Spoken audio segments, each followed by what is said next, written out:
सर्कुलोमोशन के दो पार्ट होते हैं, इनफॉर्म और नॉन इनफॉर्म।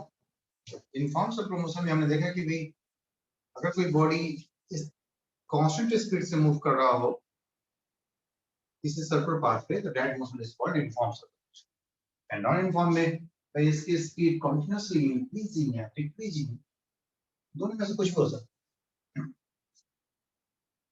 हमने कई सारे सिचुएशंस को देख रहे थे कि सर्कुलोमोशन का क्या क्या सिचुएशन हो सकता है, जैसे कि कोई स्ट्रिंग में अगर कोई स्टोन को हम बांध लें और उसको अपने फिंगर के चारों तरफ घुमाएं तो सर्कुलोमोशन हो सकता है। अर्थ सन के वॉर्ड सर्कुलोमोशन में होता है, मून अर्थ के वॉर्ड सर्कुलोमोशन में होता है, ऑलमोस्ट सर्कुलर होता है, otherwise it is known as elliptical path. लेकिन जो कुछ भी निकालना है सर्कुलोमोशन के जैसा। इलेक्ट्रॉन न्यूक्लियस के वॉर्ड सर्कुलोमोशन में होता है।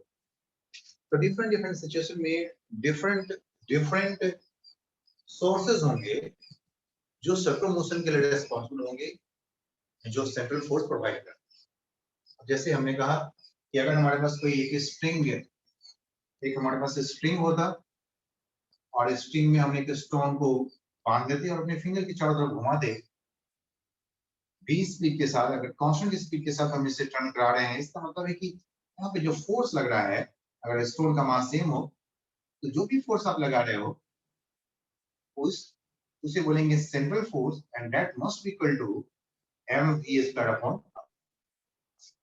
लेकिन इस mv स्क्वायर अपॉन r की जो वैल्यू है ये कौन प्रोवाइड कर रहा है?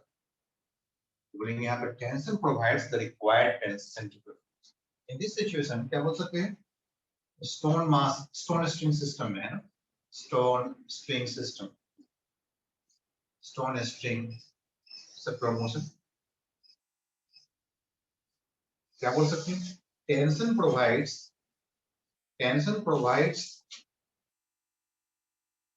The required centrifugal force. ये टर्म बड़ा ही स्ट्रेंथन करता है आपके कांसेप्ट को। Tension provides the required centripetal force. Tension T should equal to mv square. भाई आपने कितने का टेंशन दिया, भाई डिपेंड करता है कि आपने कितने स्पीड रखना है, डिपेंड करता है कि पार्टिकल का मास क्या है, डिपेंड करता है कि किस लेंथ पे, किस रेडियस पे हमें रोटेट करना है। मुझे इतने टेंशन प्रोवाइड करना है, अगर इतने टेंशन ये स्ट्रिंग टॉलरेट कर लेता है तो सर्कुलेशन में रहेगा, अगर नहीं कर पाता है तो फिर ये ब्रेक हो जाएगा और स्ट्रिंग ब्रेक होने के बाद जो बॉडी है वो along the tangent मूव करता है ना। समटाइम्स इट हैपेंस, जब हम घुमाते जाते हैं, काफी जोरों से घुमाते जाते हैं, कभी कभी ऐसा होता है कि टेंशन की स्पीड की वैल्यू बढ़ती जाती है, टेंशन की वैल्यू बढ़ती जाती है। ऐसा करते करते एक समय ऐसा आता है जब ब्रेकिंग स्ट्रेंथ से ज्यादा हो जाता है टेंशन, और उसी समय स्ट्रिंग ब्रेक कर जाता है और स्टोन मूव कर जाता है along the, है ना, it flies away along the axis। Clear है? This is string number 1। और भी दूसरा कई केसेस देखना है। Suppose this is the earth and this is the moon. Earth moon system. Suppose it is moving this way with a constant speed. Mass of the moon is obviously m. The speed is v and radius is r. Send from the center of the earth to the center of the moon. जब भी length लेना होता है तो कहाँ से लेंगे? Not from the center of the, not from the surface of the earth. It is always from the center of the, to the center of the moon. What's the value of the centrifugal force? Again, mv square upon r. But which force will provide the required centrifugal force? The gravitational attraction. Gravitational attraction between the earth and moon. और moon के बीच में जो gravitational force होगा, Fg होगा, that will provide the required centrifugal force, and that force must be equal to mv square upon r. So in the similar fashion हम लिख सकते हैं, the gravitational force between the moon and the earth will provide the required central force, and that should be equal to mv square. Is to Moon Earth system. Moon Earth system. Moon is rotating about the Earth. Take the point. Moon is in circular motion. Moon is in circular motion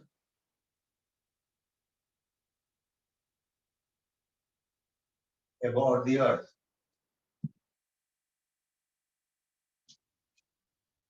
And the gravitational force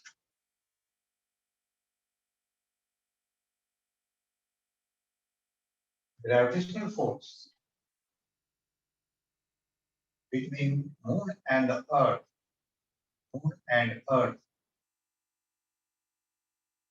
provides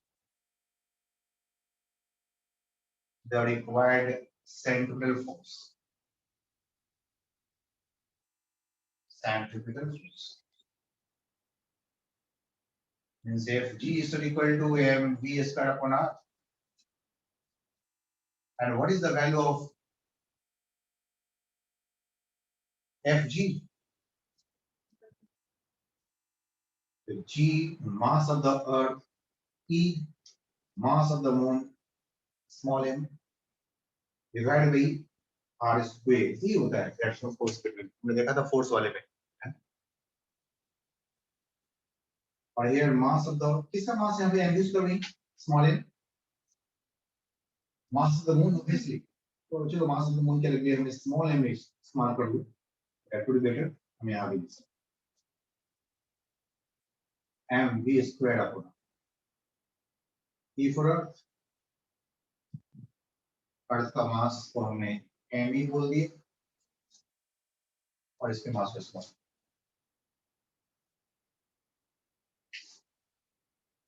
अभी इस relation से जो कुछ भी हमें find out करना हो can be do. अगर हमें कभी v निकालना हो, कभी r निकालना हो, मास ऑफ द अर्थ निकालना हो, मास ऑफ द, जो भी इंफॉर्मेशन गिवन होगी और क्या आप फाइंड आउट करना होगा इस रिलेशन पे डिपेंड हो. क्लियर?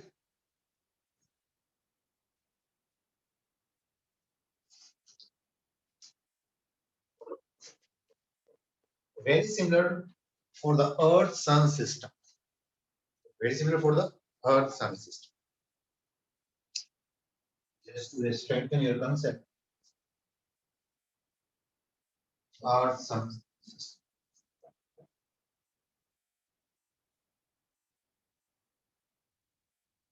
Earth Sun. और Sun के लिए, so there is a Sun, capital MS. उसके respect में mass of the Earth very small. अर्थ के मुकाबले में अर्थ का मास कम होता है और अर्थ के मुकाबले में मून का मास कम होता है.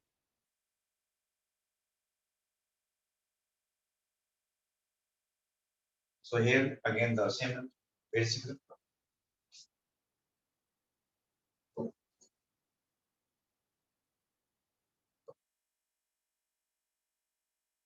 Here again gravitational force between Earth and Sun provides the required centripetal force.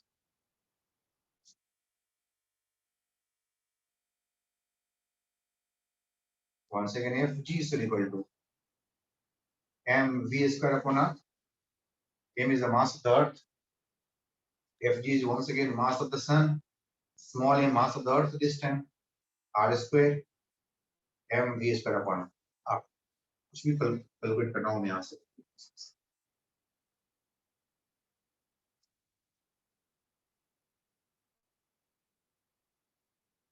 Very small motion particles के लिए भी valid है, इलेक्ट्रॉन के लिए भी valid है. For the electron in circular motion about the nucleus.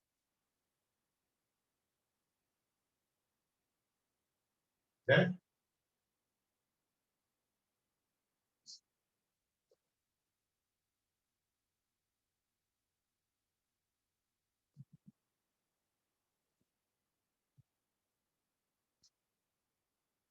Number 4. Electron revolving about the nucleus.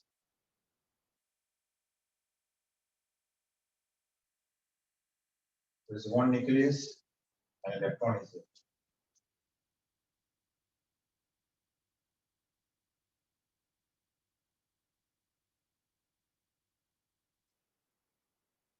Nucleus के अंदर working protons and neutrons और electron negative charge particle, proton positive charge particle. The small mass of the electron and it, there could be large number of proton depends on the भाई कौन सी atom की बात कर रहे हैं.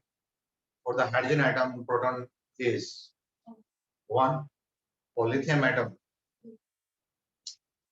it is. For helium, so different atoms के लिए number of protons different हो. All depends on their atomic number. अगर Z atomic number का है तो फिर अलग अलग है. Z is atomic number. Atomic number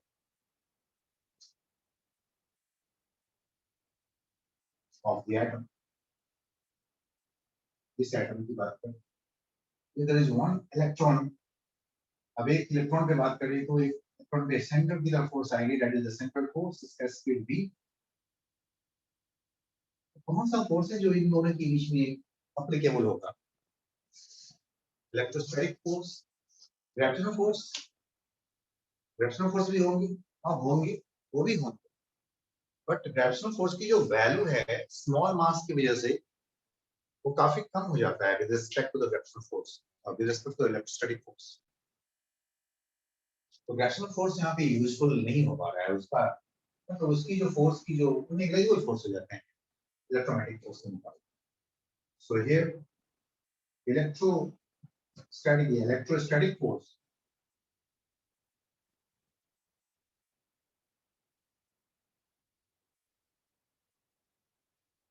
between electron and nucleus जिसमें है protons provides the required centrifugal force. Provides the required centripetal force. F electrostatic इन दोनों के बीच में जो force है that is F electrostatic and that must be equal to m v square upon r. If this radius is r,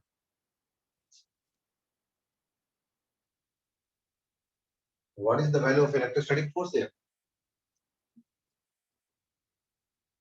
Some constant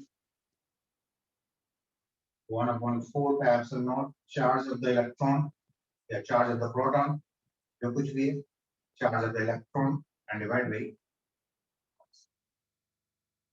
QP, charge of the protons, QE, charge of the electrons.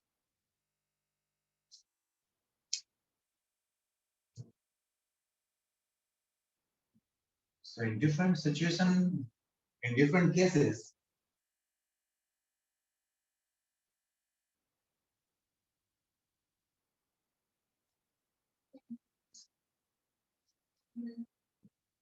here, यहाँ पे, okay, this one, ये वाली चीज, इसको बोलते हैं 1/4 pi epsilon naught. Epsilon naught एक constant की value होती है, जो आगे हम समझेंगे इसको. 1/4 pi epsilon naught, ये constant, constant.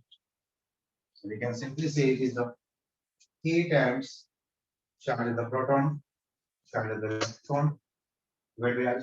No problem.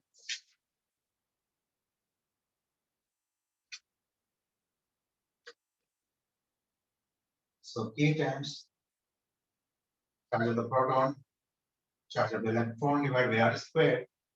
Exactly किसके पर होना चाहिए? m v square.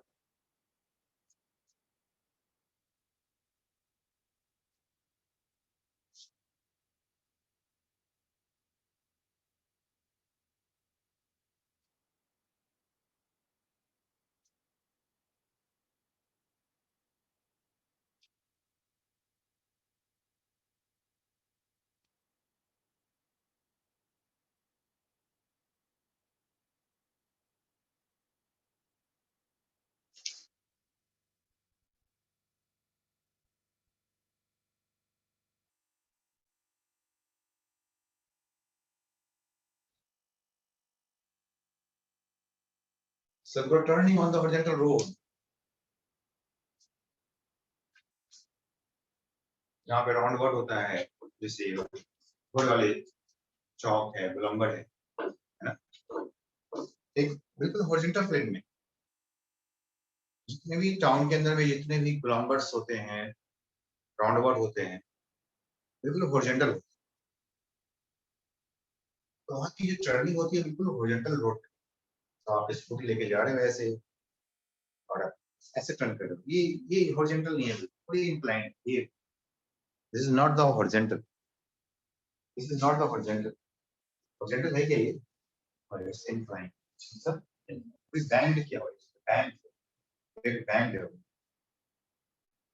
जो बैठने वाला है दैट इज द हॉरिजॉन्टल, ये जो सरफेस है that is completely horizontal plane, ये हॉरिजॉन्टल प्लेन।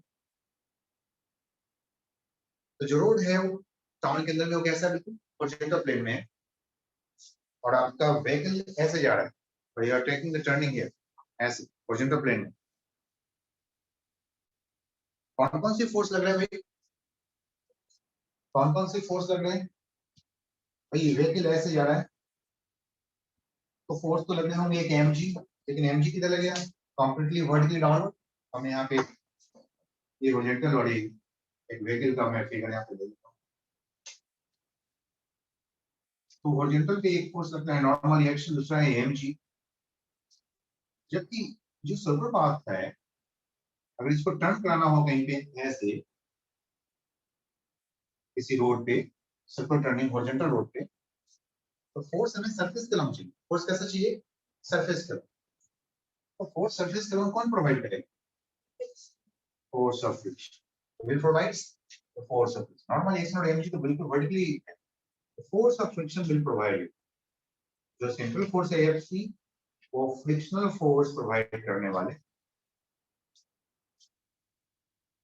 और कितने मैक्सिमम स्पीड के साथ आप टर्न कर सकते हो, ये डिपेंड करता है कि भाई वहां पे फोर्स ऑफ फ्रिक्शन की मैक्सिमम वैल्यू। समटाइम्स ऐसा होता है कि आप आज को जा रहे हो वहां पे टर्निंग पे, टर्निंग ले लिया, कोई फर्क नहीं पड़ा, या 40 से ले लिया, 60 राइट, 40 किलोमीटर पर आवर की स्पीड से आपने वहां पे टर्निंग ले लिया और आप अच्छे तरीके से टर्निंग लेकर के निकल गए, कोई प्रॉब्लम नहीं। इसका मतलब कि वहां पे sufficient amount of force of friction था जो 40 किलोमीटर पर आवर के लिए सफिशिएंट। कल को अगले दिन भी गए, अपनी स्पीड स्विच चलो आज 40 से क्या कर लेता है, 50 से कर लेता हूँ, और 50 से गए और स्लिप हो गई। इसका मतलब है कि वहां पे 50 के लिए सफिशिएंट फोर्स ऑफ फ्रिक्शन नहीं। और एक दिन आया जब हम 30 से ही आ जा रहे थे और उसमें भी हम स्लिप कर गए। इसका मतलब है कि वहां पे उस दिन हमें फोर्स ऑफ फ्रिक्शन 30 के लायक भी नहीं मिल पाया। वाई? हो सकता है कि वहां पे कुछ स्लिपरी सरफेस आ गया हो, वहां पे डस्ट आ गए हो, सैंड पार्टिकल्स आ गए हो, कोई डीजल या पेट्रोल गिरे हो, फ्रिक्शन की वैल्यू कम हो गई हो, बारिश हो गई हो, पानी आ गया हो, कई वजह हो सकती है। वही हमें फील होना होता है, हमें फील करना होता है कि अच्छा आज फोर्स ऑफ फ्रिक्शन की वैल्यू इतना है और हमें इसके अकॉर्डिंगली टर्न करना है ना। तो ओके, मैं यहाँ पे जिस तरह से यहाँ पे हमने देखा कि here electrostatic force provides the required centrifugal force, in the same pattern we can say here force of friction provides the required centrifugal force. Here frictional force, ये तो एडजस्टेबल नेचर का होता है फ्रिक्शनल फोर्स अपने magnitude और direction में। अगर आप स्लिप करते हैं, अगर यहाँ पे कहीं पे हम ऐसे टर्न कर रहे हैं और स्लिप करेंगे तो ऐसे स्लिप कर रहे हैं, बाहर से कब जाते हैं, क्योंकि तो इसका मतलब है कि फोर्स ऑफ फ्रिक्शन किधर जा रहा है? Inside inward. The force of friction here is the static force of friction. कैसा स्लिपिंग नहीं है, व्हीकल मूव कर रहा है बट उसकी व्हील मूव कर रहे हैं, बट उस पे लगने वाली जो फोर्स ऑफ फ्रिक्शन है is the static force of friction. Kinetic कब होता? जब वो स्कीड करता है, जब वो स्कीड करता है। अगर बिल्कुल प्योर रोलिंग में अगर व्हीकल होते हैं, उनके टायर्स होते हैं, तो कौन सा फोर्स ऑफ फ्रिक्शन लगते हैं? स्टैटिक फोर्स ऑफ फ्रिक्शन ही लगते हैं। तो दो तरह के फोर्स ऑफ फ्रिक्शन वहां पे एक्ट होता है, एक तो उनकी स्पीड को बढ़ाने या कम करने के, वही फोर्स ऑफ फ्रिक्शन का ही काम है, स्पीड को बढ़ाना और कम करना। और टर्निंग में भी फोर्स ऑफ फ्रिक्शन का ही काम है, दोनों ही। फोर्स ऑफ फ्रिक्शन अपने आप को कई तरीके से एडजस्ट कर लेते हैं, डायरेक्शन को भी चेंज करवाते हैं और स्पीड को भी इंक्रीज कराते हैं या डिक्रीज करते हैं। Here frictional force provides the required centripetal force. The required centripetal force. The frictional force provides the required centripetal force. Okay.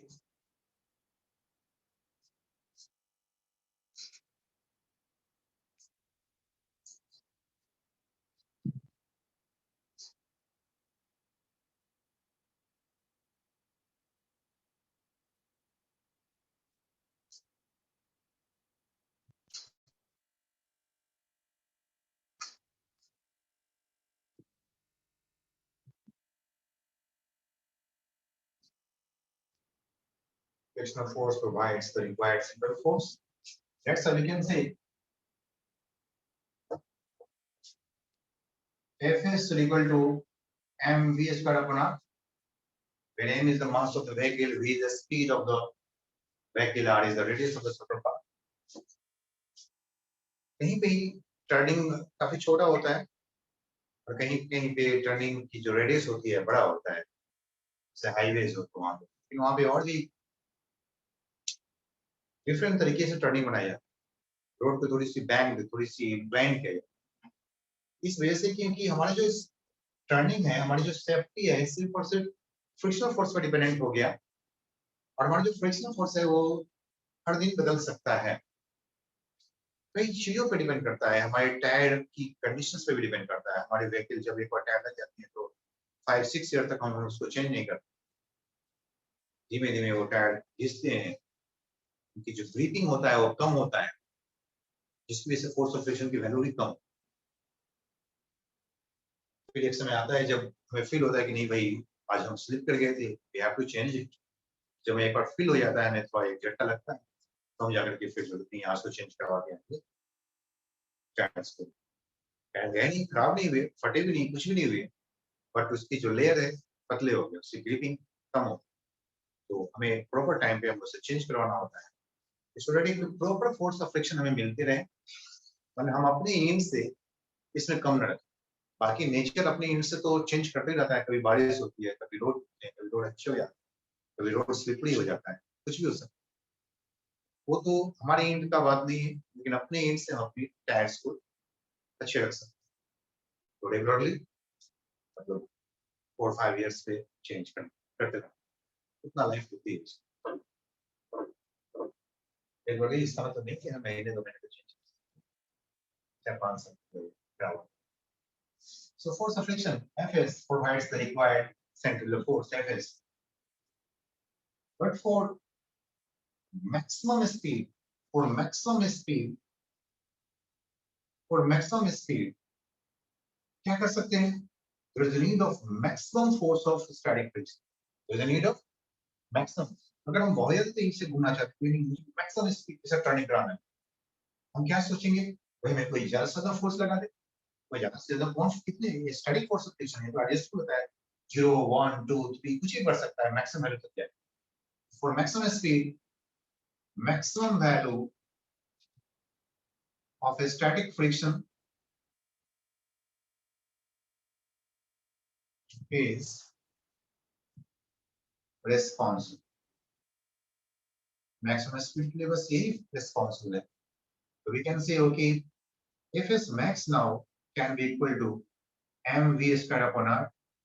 Horizontal turning की बात कर रहे हैं और नॉर्मल एक्शन की वैल्यू ऑब्वियसली mg है, then what is the fs की maximum value हमें क्या मिल सकता है? So that is a mu mg equal to the mu mg s। अब यहाँ से एक प्रॉपर मैक्सिमम स्पीड की वैल्यू कैलकुलेट कर सकते हैं यहाँ से। अगर मुझे v की मैक्सिमम स्पीड चाहिए, v की मैक्सिमम वैल्यू चाहिए, तो फोर्स ऑफ फ्रिक्शन की भी मैक्सिमम वैल्यू चाहिए। फोर्स ऑफ फ्रिक्शन की maximum value mu s into mg and so equal to m into v max square upon r। So can you find what is the value of the v max? As v max can be root of mu s into g r।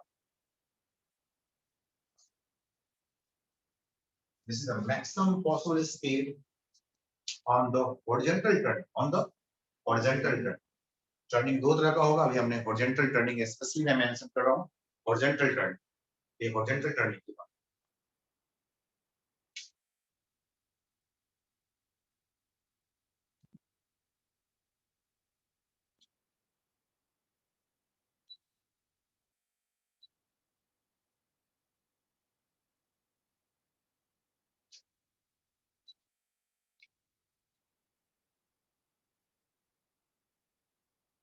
Clear?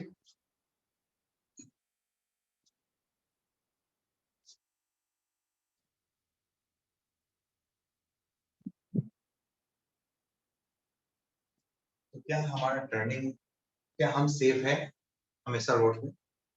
नहीं, तो हमेशा safe नहीं. हमारा जो dependency है turning पे, वो different climates conditions पे भी है, रोड की कंडीशंस पे भी है.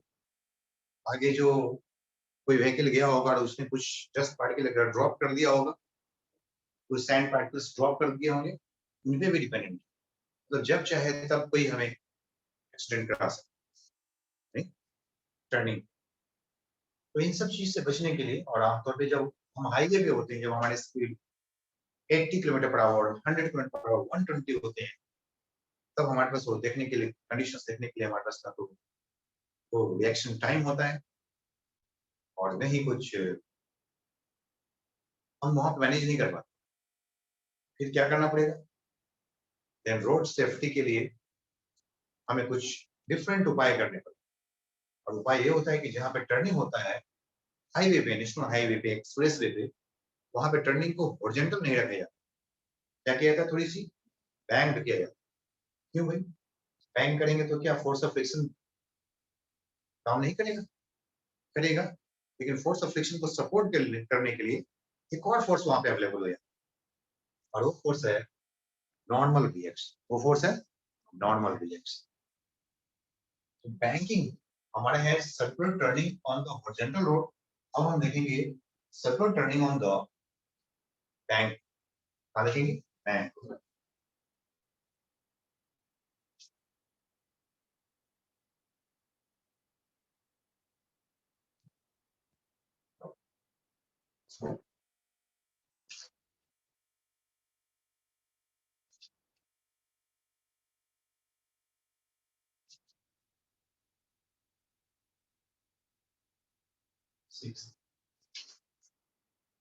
Circular turning.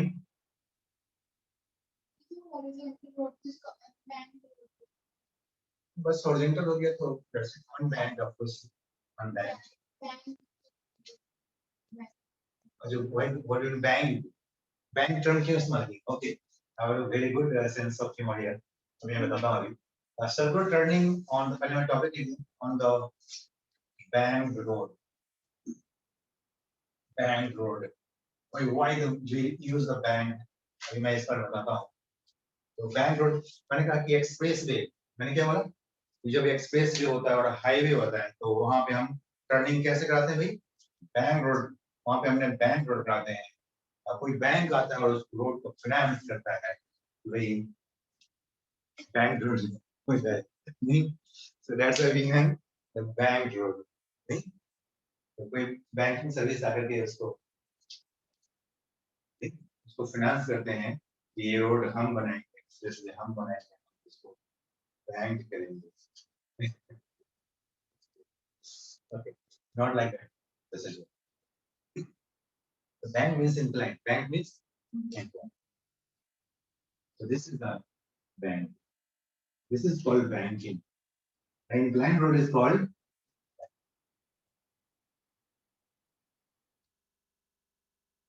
It's the bank road. जैसे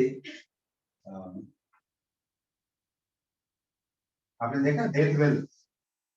अभी hot water death well, death well नहीं सुना? नहीं देखा है? मौत का कुआं. इट इज नॉट एन मौत का कुआं, डेथ वेल. कैसा होता है ये मौत? मौत का कुआं कैसा होता है? मौत के कुएं में किस तरीके से बनाते हैं? वुडन वुडन फ्रेम पे भी करते हैं, मेटेलिक फ्रेम पे भी बनाते हैं, और कहीं पे कोई फ्रेम अवेलेबल नहीं होता है, किसी के पास अपनी करतब दिखाना हो और उनके उसके पास सिर्फ एक बाइक हो या साइकिल हो या फिर कोई कार हो, और वो चाहता है कि नहीं मुझे अपने करतब दिखाना है और उसके पास कोई फ्रेम नहीं है, वो जमीन को, लैंड को किसी ग्राउंड में जाएगा और वहां पे वो ऐसे वेल जैसा बनाएगा, लेकिन ऐसा वेल फॉर्म करेगा, ऐसे इंक्लाइंड वेल फॉर्म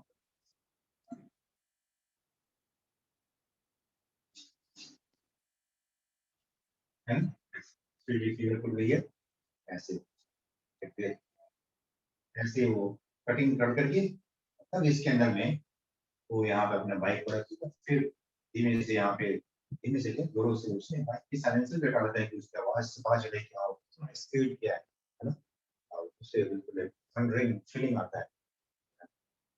तो बहुत तेजी के साथ उसने बाइक को ऐसे ही सतर्कता पे ऐसे, लेकिन जितने भी सूत्रपात होते हैं जहाँ पे यहाँ पे ऐसे टर्न कराते हैं, ये सूत्रपात, तो यहाँ पे वो टर्न कराएंगे ऐसे, लेकिन ये रोड क्या है, ये क्या हो गया, this is the bank, this is the bank, ये बैंक हो गया वहाँ पे इंक्लाइंड हो, व्हाट हैपेंड, क्या होता है यहाँ पे, तो ये व्हीकल है और इसका नॉर्मलाइजेशन ऐसे है, normalisation is always perpendicular to the surface and mg is always vertically downward, force of friction is always along the surface, force of friction is always along the surface।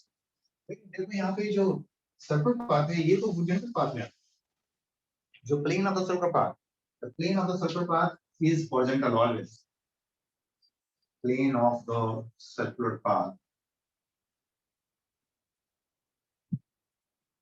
is always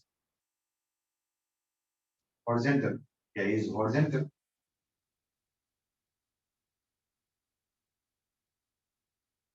on the band turning to band, जो जो surface होता है वो तो inclined होते हैं, लेकिन जो प्लेन होता है जिस प्लेन में वो मोशन मूव कर रहे हैं वो कैसे लेते हैं, वो हॉरिजॉन्टल हो जाता है। तो हमें एक्चुअली ये रेसिडल ये ना सुपर बात यहाँ पे हवा में ऐसे आ रहा है, आप ऐसे टर्निंग करोगे तो ऐसा ही आएगा ना, फिर बड़ा समझ में आ रहा है सबको। तो ये दिस इज, हमें ऐसे फोर्स एज इधर तरफ चाहिए central, there is a requirement of central force, यहाँ पे सेंटर है और इधर तरफ में सेंट्रल फोर्स चाहिए। सो mg को कोई मदद नहीं कर पा रहा है बट नॉर्मल रिएक्शन कर पाएगा, नॉर्मल रिएक्शन का एक कंपोनेंट इसका पॉजिटिव है, और ये जो फोर्स ऑफ फ्रिक्शन है डिपेंड करता है कि फोर्स ऑफ फ्रिक्शन इस तरफ है या इस तरफ है, all depends on the different situation.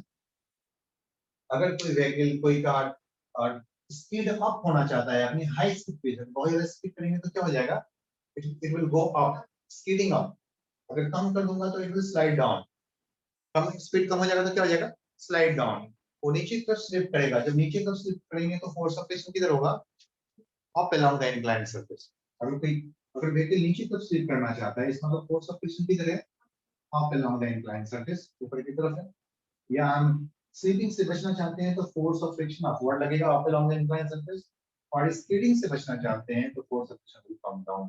Skidding मतलब ऐसे स्किड करना, जब हाई स्पीड होता है ना तो आप नीचे नहीं ऊपर की तरफ स्किड करते हैं, तो उससे बचने के लिए फोर्स ऑफ फ्रिक्शन कितना होता है, फोर्स ऑफ फ्रिक्शन हमेशा हमें मदद करता है कि नहीं भी मैं आपको बचा लूंगा अपने मैक्सिमम लिमिट तक, तो force of friction maximum limit तक हमें बचाने की कोशिश करता है, बचाने की कोशिश करता हूँ तब हमें स्किड या स्लिप ना करने देता।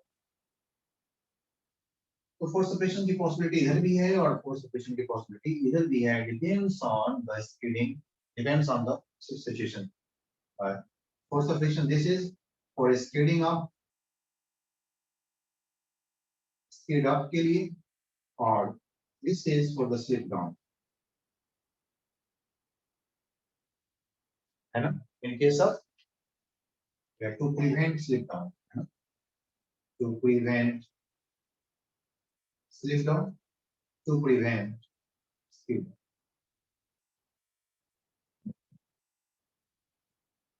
नॉट क्लियर, ये पॉइंट क्लियर हो गया सबको, to prevent skid up, to prevent skid up कौन करता है, when v is max, v is max when speed is max, ये कौन सा केस होगा, मैक्स स्पीड के लिए, और ये कब होगा, sleeping minimum speed, speed minimum, जब स्पीड मिनिमम होगा तो स्पीड तो स्लिप डाउन होने की पॉसिबिलिटी है। कहीं पे अगर कहीं पे कम स्पीड होगा तो क्या होगा, वो स्लिपरी सरफेस हो, सरफेस के along ही स्लिप कर जाएगा। Then force of friction will try to prevent it from the slipping and force of friction किधर लगेगा, up along the inclined surface।